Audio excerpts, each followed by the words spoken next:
In this video, I will show you how to download and install Microsoft Excel for free in 2023. There are two ways to do this, but both of them require a Microsoft account. If you don't have one, you'll need to create it.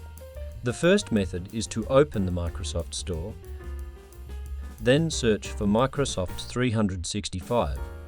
If you haven't installed it yet, click on Install. Since I have already downloaded it, I just need to click Open.